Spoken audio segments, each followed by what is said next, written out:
Depuis le début de l'invasion de l'Ukraine, le Kremlin les affiche, dans les rues de Moscou, comme des stars de cinéma. Et quand ils reviennent du front, dans leur quartier, dans leur famille, les soldats de l'armée russe disposent d'un nouveau statut, héros de guerre. Un statut protecteur qui, chez plusieurs d'entre eux, se transforme en sentiment d'impunité. Les hommes sont devenus plus agressifs. Ils ont manié des fusils. Ils ressentent le pouvoir et l'impunité. Il y en a beaucoup. Cela n'est tout simplement pas rendu public. Les femmes ont peur, même moi. J'avais honte. Mais ensuite, je me suis dit que mes enfants étaient plus importants. Si elle parle aujourd'hui dans ce témoignage recueilli par l'agence France Presse, c'est parce que cette femme est depuis sortie de l'emprise de son ex-mari. Il était l'un de ces milliers de détenus recrutés par Wagner dans les prisons russes.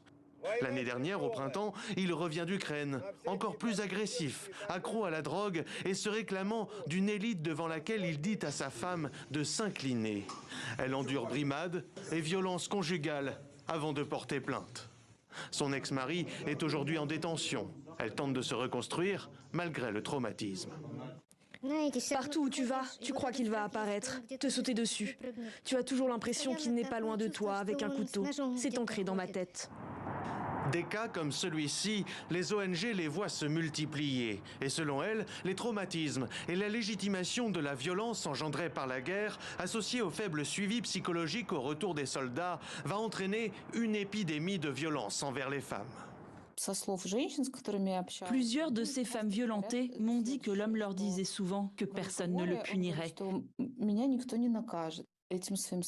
Étant donné que le système n'a pas toujours protégé les femmes par le passé, les femmes croient qu'elles ne seront pas protégées, que l'État se rangera du côté de l'agresseur.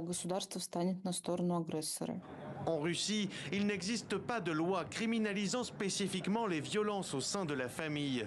Un vide juridique qui cacherait l'ampleur du phénomène selon les associations de défense des femmes. D'autant plus que le Kremlin a depuis quelques semaines fait sienne la politique de Wagner en recrutant massivement dans les prisons et promettant l'arrêt des poursuites des enquêtes et la liberté aux détenus qui acceptent de servir sur le front ukrainien.